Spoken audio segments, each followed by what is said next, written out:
Hello students, मैं हूं गौरव गोयल। तो आज के लेक्चर में हम लोग कवर करेंगे थर्मोडायनेमिक्स का आगे का पार्ट। पिछले लेक्चर में हम लोग ने देखा था कि थर्मोडायनेमिक्स बेसिकली क्या है, उसके दोनों टर्म्स देखे थे जिसके बेसिस पे पूरा टर्म बना है थर्मोडायनेमिक्स। तो थर्मो को हमने समझा था, डायनेमिक्स को समझा था और फिर हमने और भी चीजें जानी थी थर्मोडायनेमिक्स के बारे में।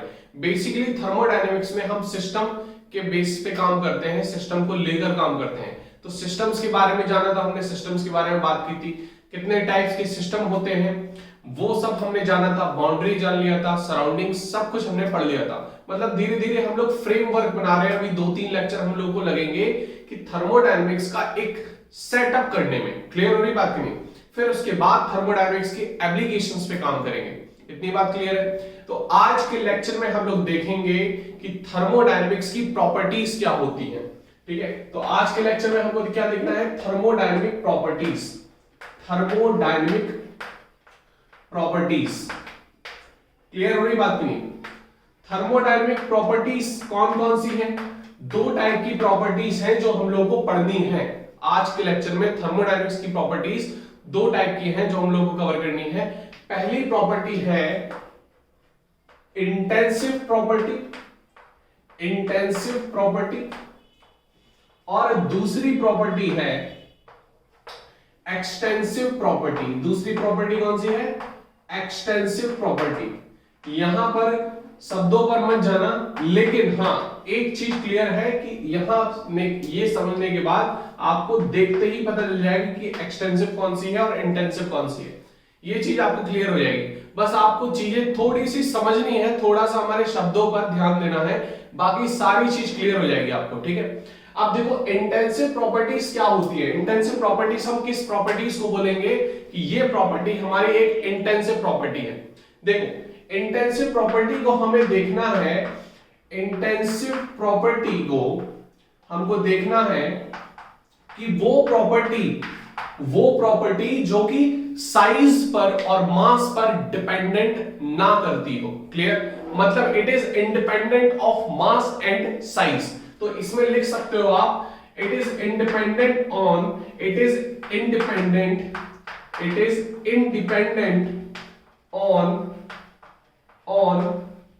मास और साइज। ऐसी प्रॉपर्टी जो मास और साइज पर इंडिपेंडेंट हो। जैसे हम बात कर ले आपसे डेंसिटी के बारे में। ठीक है, हम एग्जांपल लेते हैं डेंसिटी। तो डेंसिटी की जरा देखना चाहिए, समझना आप कि डेंसिटी किस तरीके से आप बोलोगे density is equal to that mass upon volume, तो मास पर तो डिपेंडेंट है। लेकिन आपको चीजें समझनी है, जहां पर आप समझ लो वहां पर सब चीज क्लियर हो जाएगी। तो अब डेंसिटी क्या है? इंडिपेंडेंट ऑफ मास, मतलब साइज और मास पे इंडिपेंडेंट है। किस तरीके से आपको ये समझना है। बेसिकली हमने अगर बात कर ली कि हमारा इतनी मोटी क्या है, प्लाई है, लकड़ी का टुकड़ा है, या इतना मोटा है। क्लियर हो रही बात की नहीं? इतना मोटा कुछ लकड़ी का टुकड़ा है। अब हम इस लकड़ी को देखें इतने एरिया में। बेसिकली डेंसिटी क्या होती है? Mass by volume. डेंसिटी क्या होती है? मास बाय वॉल्यूम, मतलब कितना मास एक यूनिट वॉल्यूम में ऑक्यूपाई करता है ना? हमने बोल दिया कि 1 सेंटीमीटर क्यूब वॉल्यूम है। क्या बोल दिया? 1 सेंटीमीटर क्यूब वॉल्यूम है। एग्जाम्पल लेते हैं, मैं समझाता हूं। जैसे मैंने ले लिया कि ये हमारा क्यूब है। क्लियर? अब मैंने अगर डेंसिटी की बात की तो ये इसमें छोटे छोटे से क्यूब दिख रहे होंगे।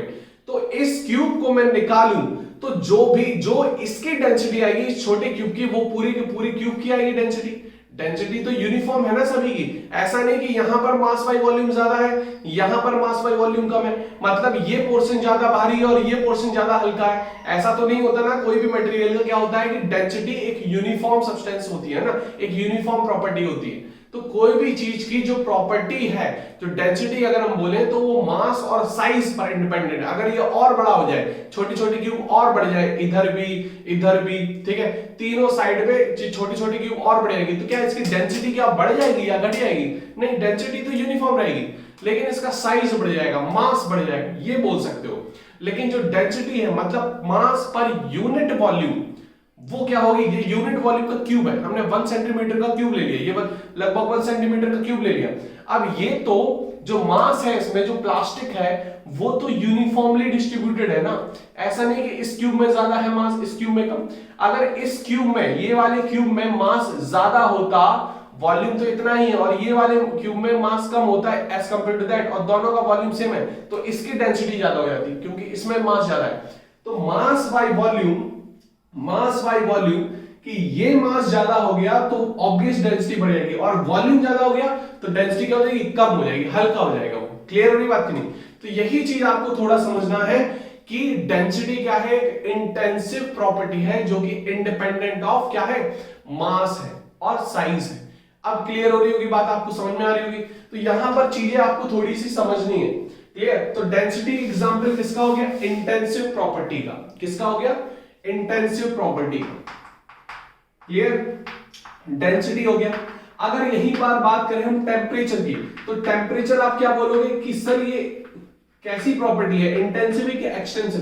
तो यहां पर मैं बता दूं ये भी एक इंटेंसिव प्रॉपर्टी है। इंटेंसिव प्रॉपर्टी किस तरीके से है, देखो जरा। अगर मैंने बात कर ली कि इतना बड़ा ये हमारा एक टब है, टब ले लिया हमने, और यहां पर हमने क्या भर दिया, पानी भर दिया। क्या भर दिया, पानी भर दिया। क्लियर हो रही बात नहीं? क्या भर दिया, वाटर भर दिया।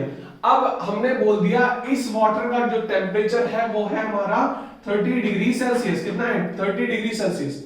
क्या इसमें हम आधा पानी कर देंगे तो क्या इसका टेम्परेचर कम हो जाएगा, या और आधा कर देंगे तो और कम हो जाएगा? ऐसा तो बिल्कुल नहीं होगा, क्योंकि पानी तो पानी है। अगर हम एक डिब्बा निकालें, एक मग अगर पानी निकालें, एक मग पानी अगर हमने निकाल लिया तो वो कम हो जाएगा क्या टेम्परेचर? ऑब्वियस उतना ही रहेगा। मतलब ये मास पर डिपेंड नहीं कर रहा है, मतलब ये साइज पर डिपेंड नहीं कर रहा है। क्लियर होगी बात की नहीं? तो यहां पर अगर ये साइज पर डिपेंड करता, मतलब साइज के अकॉर्डिंग ये कम हो रहा होगा टेम्परेचर, तो यहां पर ये हमारा 15 डिग्री सेल्सियस हो जाएगा, फिर और कम 7.5 डिग्री सेल्सियस, फिर और कम, ऐसे करते करते तो हम बर्फ जमा लेंगे, है ना। तो इस तरीके से ये चीज हमको समझनी है कि कौन सी चीज मास पर और साइज पर डिपेंड करती है। जो करती है वो एक्सटेंसिव हो जाएगी, जो नहीं करती वो इंटेंसिव। तो यहां पर ये भी टेम्परेचर जो है वो कैसी प्रॉपर्टी है, एक इंटेंसिव प्रॉपर्टी है। कैसी प्रॉपर्टी है, इंटेंसिव। क्या, टेम्परेचर। अगर हम बात करें प्रेशर की, तो प्रेशर जो है वो एटमॉस्फेरिक प्रेशर की बात करें तो एटमॉस्फेरिक प्रेशर सारे लिविंग बींग्स पे, सारे नॉन लिविंग बींग्स पे भी सभी पर बराबर लग रहा है।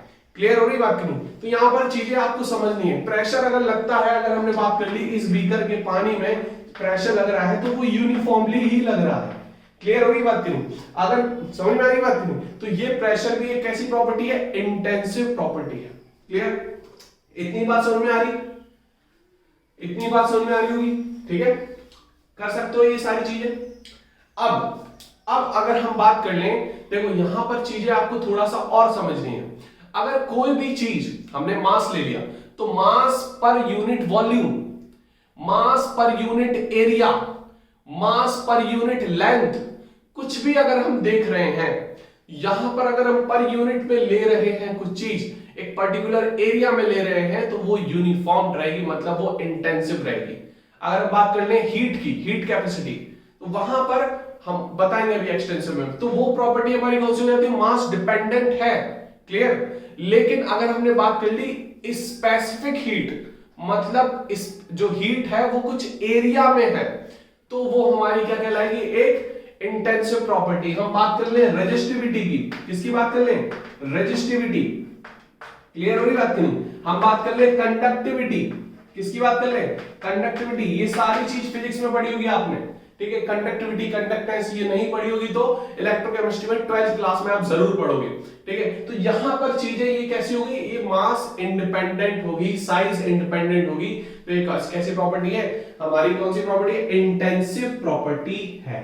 क्लियर? हम कुछ एग्जांपल जैसे ले ले, और बॉइलिंग पॉइंट जो है, बॉइलिंग पॉइंट, फ्रीजिंग पॉइंट, ठीक है, ये हमारी सारी कैसी है, इंटेंसिव प्रॉपर्टी। देखो अगर हम बात करें कि ये हमारा पानी है, तो पानी को जब हम बॉईल करेंगे तो ऑब्वियस वो यूनिफॉर्मली बॉईल होगा, ठीक है? तो ये कैसी प्रॉपर्टी है। अब चाहे वो हम 2 लीटर पानी लें या 10 लीटर पानी लें, पानी का जो बॉइलिंग पॉइंट है वो ऑब्वियस 100 डिग्री सेल्सियस ही रहेगा। कैसा रहेगा, 100 डिग्री सेल्सियस। क्लियर? तो यहां पर बॉइलिंग पॉइंट, फ्रीजिंग पॉइंट, ये सारी चीज कैसी है, मास इंडिपेंडेंट। तो ये हमारी कैसी होगी, इंटेंसिव प्रॉपर्टी। नोट कर लो फटाफट। क्लियर होगी बात की नहीं? अब हम देखते हैं एक्सटेंसिव प्रॉपर्टी। कौन सी properties? Extensive properties. Extensive properties क्या होती है? Extensive properties properties which depends on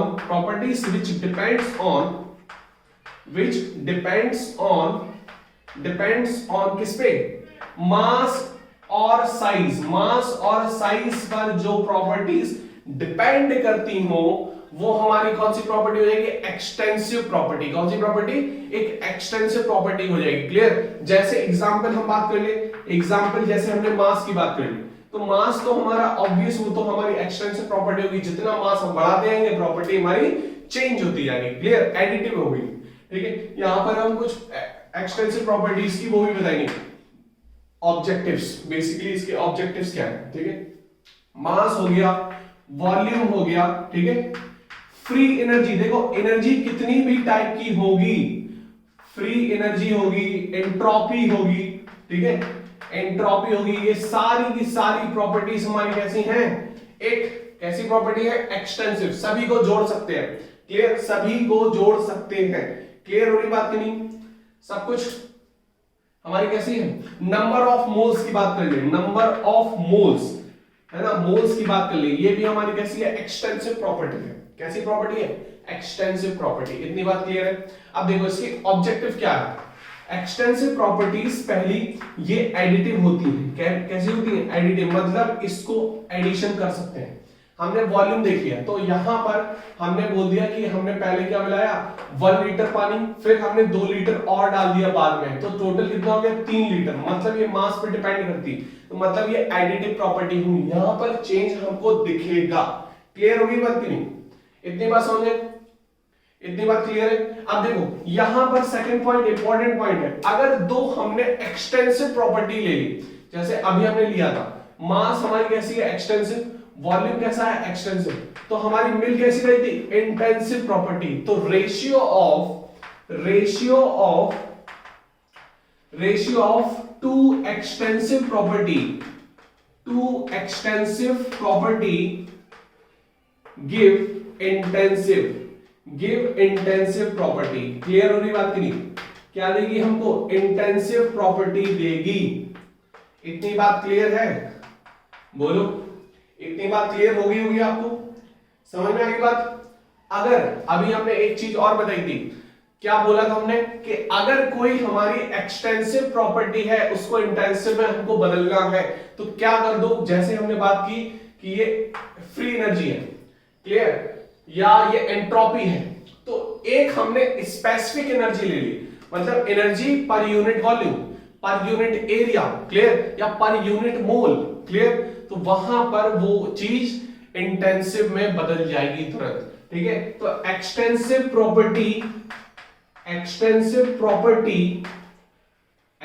कोई भी प्रॉपर्टी है, अगर हमने एक्सटेंसिव प्रॉपर्टी पर मोल, पर एरिया, पर वॉल्यूम, ठीक है, पर वॉल्यूम, ये सारी की सारी गिव्स इंटेंसिव। क्लियर होगी बात की नहीं? Gives intensive property. इतनी बात समझ में आ रही? ये सब दिख रहा होगा आपको? क्लियर है? Gives intensive property. समझ में आ रही बात की नहीं? तो कर सकते हो ये सारी चीजें, ठीक है, ओके। तो अब हम एक क्वेश्चन देते हैं आपको, इसको नोट कर लो जल्दी फटाफट। हम एक क्वेश्चन देते हैं, देखो,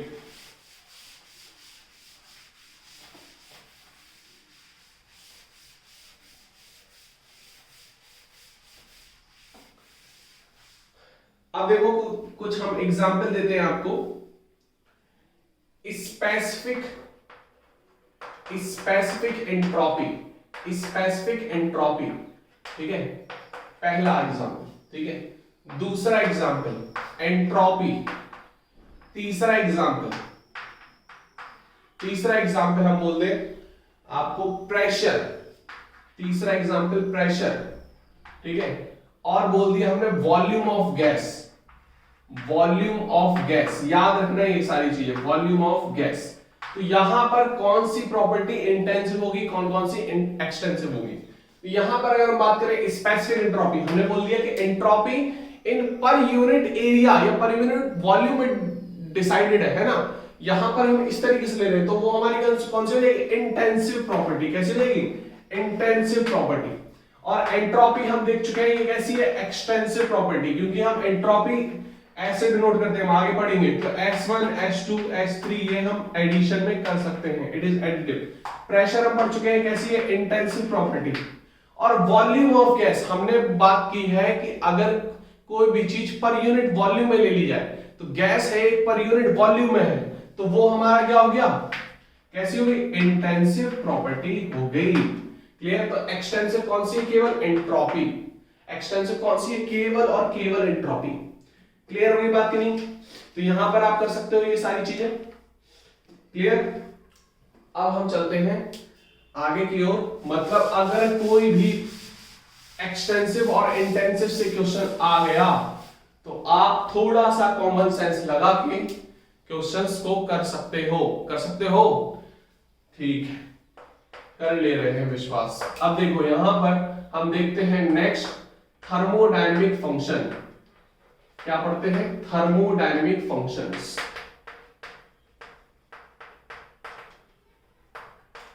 देखो थर्मोडायनेमिक फंक्शंस क्या होते हैं। थर्मोडायनेमिक फंक्शंस हमारे दो टाइप के होते हैं। कितने टाइप के, दो टाइप के। कौन कौन से, पहला है हमारा स्टेट फंक्शन। कौन सा है, state function. Clear.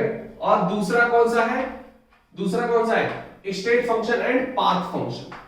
Clear. State function and path function. अब देखो यहां पर स्टेट फंक्शंस क्या होते हैं और पाथ फंक्शंस क्या होते हैं।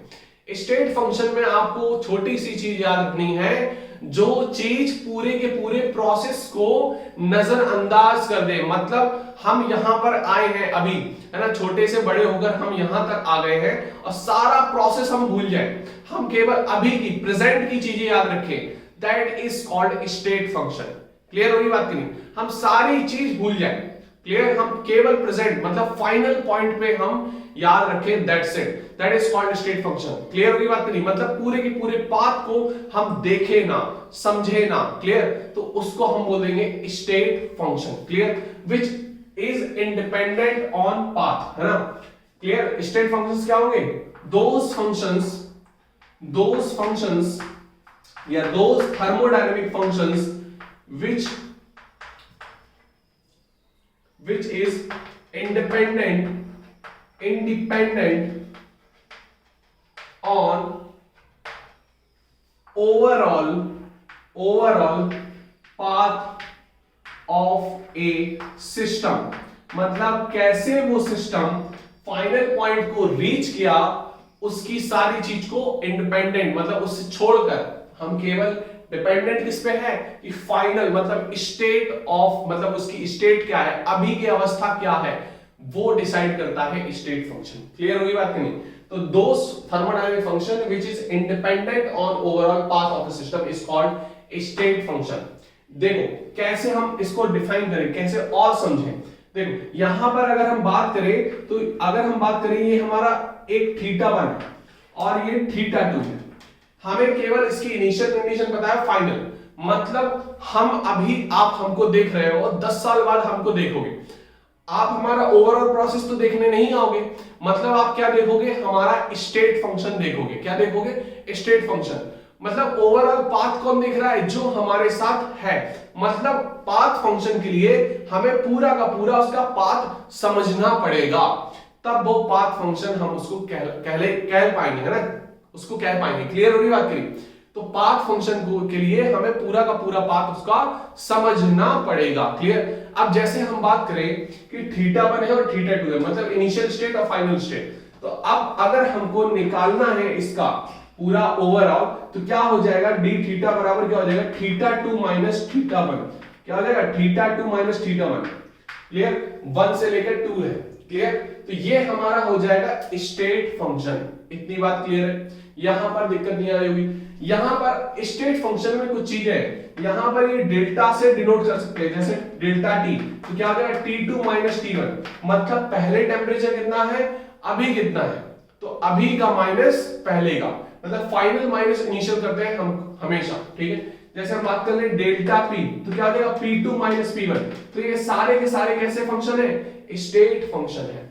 जैसे हम बात करें डेल्टा V, तो V2 माइनस V1 मतलब पहले का वॉल्यूम माइनस अभी का वॉल्यूम, तो अभी का वॉल्यूम माइनस पहले का वॉल्यूम क्या हो जाएगा डेल्टा V, मतलब वॉल्यूम चेंज देखेंगे, प्रेशर चेंज देखेंगे, टेम्परेचर चेंज देखेंगे, बस। तो चेंज कब देखते हैं, जब फाइनल माइनस इनिशियल करते हैं। और चेंज हमको कब नहीं देखना होता है, जब वो पाथ फंक्शन को फॉलो कर रहा हो, क्लियर, क्योंकि वहां पर चेंज नहीं आ रहा है, वहां पर ओवरऑल हम प्रोसेस देख रहे हैं, तो हमें कहीं चेंज दिखेगा नहीं। समझ रहे हो चीजें, कि अगर आप हमको कंटिन्यूअस फॉर्म में देखोगे तो क्या आप हमें चेंज देख पाओगे, क्योंकि वो छोटा छोटा प्रोसेस भी हम देख रहे हैं, एक कंटिन्यूअस प्रोसेस में चीज है। लेकिन जैसे हम अभी के बाद 10 साल बाद मिले तो आपको चेंज दिखेगा, तो फाइनल माइनस आप इनिशियल कर दोगे, अभी का माइनस करके फाइनल से अभी का माइनस करके आप चेंज को निकाल लोगे। That is called state function. और पाथ फंक्शंस क्या होंगे, जो ओवरऑल प्रोसेस आपका देखेंगे, जो भी आपके घर पे आपके साथ में रहता हो तो आपको उनमें कोई चेंज दिख नहीं रहा होगा, ठीक है, मतलब आप उसको रोज एक फील करके चल रहे होगे साथ में पैरेलल। क्लियर हो रही बात की नहीं? तो ये चीज बताती है स्टेट फंक्शन और पाथ फंक्शन, मतलब उसको रियल लाइफ से जोड़ेंगे तो ज्यादा इजी चीजें हमको समझ में आएंगी। क्लियर, तो इसको नोट कर लो फटाफट, फिर हम चलते हैं पाथ फंक्शंस पे। हाँ, एक चीज याद रखना, हम स्टेट फंक्शन में साइक्लिक अगर प्रोसेस है, साइक्लिक प्रोसेस, तो जो डी थीटा है वो हमारा क्या हो जाएगा, जीरो। क्यों? क्योंकि साइक्लिक प्रोसेस में जहां से ये 1 है वहीं 2 पॉइंट आ रहा, तो 2 माइनस 1 क्या हो जाएगा, 0। जो फाइनल स्टेट मतलब चेंज कुछ दिख ही नहीं रहा, तो जब चेंज ही नहीं दिख रहा तो चेंज क्या हो जाएगा, 0। तो साइक्लिक प्रोसेस में स्टेट फंक्शन की वैल्यू क्या आती है, 0। क्लियर हो गया कि नहीं? नोट कर लो फटाफट। अब हम देखते हैं पाथ फंक्शंस। क्या देखना है हमको, पाथ फंक्शंस। देख यहां पर हमको समझना है पाथ फंक्शन। पाथ फंक्शन क्या होता है? पाथ फंक्शन में हम चेंज नहीं देखेंगे। क्या नहीं देखेंगे, change. Clear, those thermodynamic functions which depends on overall path of a system, that is called path functions। उसको हम path function बोलेंगे। मतलब हम 1 से लेकर कैसे 2 तक पहुंचे वो पूरा का पूरा हमको पाथ दिखना चाहिए, तभी हम उसको पाथ फंक्शंस बोलेंगे। आपको देखते ही आपको ये अगर क्वेश्चंस आ जाए कि पाथ फंक्शन कौन है, स्टेट फंक्शन कौन है, आपको निकालना हो तो आप 2 चीज याद कर लो, बस आप देखते ही पता कर लोगे। सबसे पहली चीज वर्क जो है, वर्क और हीट। वर्क किससे डिनोट होता है, W से, और हीट किससे डिनोट होती है, Q से। तो वर्क और हीट ये दोनों चीज हमारी कैसी है, पाथ फंक्शन। बाकी सारे आप बोल देना अपने सिलेबस में स्टेट फंक्शंस है। क्लियर, तो वर्क और हीट क्या है, एक पाथ फंक्शन। अब आपको इसको फील कराते हैं कि वर्क और जो हीट है वो कैसे पाथ फंक्शन है। अगर हम वर्क की बात करें तो अगर हम बोल रहे हैं, अभी हम पढ़ा रहे हैं, ठीक है, अभी हमने बोर्ड पे लिख दिया, एकदम से हम बात करें कैमरा ऑफ करके, हम किसी से लिखवा दें ये सारी चीजें और फिर हम पढ़ाने आए, ठीक है, तो क्या आप डिसाइड कर पाओगे कि ये मैंने ही लिखा है, ठीक है, मेरी ही राइटिंग हूबहू कर ले, क्योंकि आप लोगों का दिमाग थोड़ा ज्यादा चलता है, वो कहेंगे सर उनकी तो राइटिंग अलग होगी। तो यहां पर क्या होगा कि सेम एज इट इज हमारी राइटिंग का वो लिख दे, तो आप क्या पता कर पाओगे कि ये हमने वर्क किया है इस पे, नहीं पता कर पाओगे। मतलब आपको वर्क करता हुआ दिखना चाहिए, मैं, है ना, मतलब आपको वो पाथ दिखना चाहिए जो पाथ में चल रहा हूं, तभी आप डिसाइड कर पाओगे कि हाँ ये वर्क इसी के द्वारा हुआ है। अगर हमने बोल दिया कुछ ईंटें पड़ी है, हमने बोल दिया इसकी दीवार बना दो, किसी मजदूर से बोल दिया और वो हमारा दीवार बनाने लग गया, ठीक है, और हम उसको चले गए, हम बोलकर चले गए, हम आए आधे घंटे बाद और दीवार बन गई। अब क्या पता उसी मजदूर ने, उसी कारीगर ने वो दीवार बनाई है, ऐसा जरूरी पता नहीं, किसी को पैसे देकर उसने बनवा दी, वो आलसी हो। क्लियर हो रही बात की नहीं? तो यहां पर हमको वो देखना पड़ेगा कंटिन्यूअस फॉर्म में कि वो बैठकर कि वो दीवार बना रहा है उस ईंटों से, तभी हम उसका वर्क कैलकुलेट कर पाएंगे, तभी हम उसका वर्क बता पाएंगे, हाँ ये एक वर्क है, मतलब उसका हमें पाथ देखना पड़ेगा पूरा, तो वर्क हमारा क्या हुआ, पाथ फंक्शन हुआ। क्लियर, मतलब हम फाइनल माइनस इनिशियल नहीं कर सकते। क्लियर हो रही बात की नहीं? सेम चीज हम हीट की बात करते हैं, तो हीट हमारी क्या है, एक टाइप का बोल सकते हो मोड ऑफ एनर्जी है। मतलब अगर हमने चाय रखी है, गर्म चाय रखी है कप में, तो क्या हम बता पाएंगे दूर से कि ये गर्म है कि ठंडी? पहले तो हमको उसको छूना पड़ेगा, और छूना पड़ेगा तो मतलब हमारी बॉडी ठंडी और वो चाय गर्म, है ना, उसमें मतलब हीट एनर्जी ज्यादा, हमारे में हीट एनर्जी कम। वो तुरंत ही तुरंत हीट एनर्जी क्या होने लगी, फ्लो हो रही है, और फ्लो हो रही है तभी हमको पता चल रहा है कि वो चाय गर्म है। समझ में आ रही बात की नहीं? वो अपनी एनर्जी हमको दे रही है, वो जो चाय है, वो जो गर्म चाय है, हमारे हाथ ठंडा है, वो अपनी एनर्जी हमारे हाथ में ट्रांसफर कर रही है, और वो जो पाथ दिख रहा है तभी हम बोल पाएंगे heat is a path function, क्योंकि हम दूर से नहीं देख पाएंगे। क्लियर हो रही बात की नहीं? तो वो एक पाथ दिखना चाहिए हमको, कि वो टचिंग वाला फील आना चाहिए, दिख रहा है कि पाथ फंक्शन हो रहा है। जब तक होगा जब तक वो चाय का टेम्परेचर और हमारे हाथ का टेम्परेचर इक्वल ना हो जाए। क्लियर हो रही बात की नहीं? तो तब तक वो पाथ चलता रहेगा और उसको हम हीट बोलते रहेंगे। क्लियर हो रही बात की नहीं? तो यहां पर दोनों चीज वर्क और हीट कैसे हमने दिखा दिया आपको, किस तरीके से वो पाथ फंक्शन डिसाइडेड है। क्लियर? तो यहां पे आज के लेक्चर को हम कंप्लीट करते हैं। नेक्स्ट लेक्चर में हम लोग देखेंगे थर्मोडायनेमिक प्रोसेसेस के बारे में।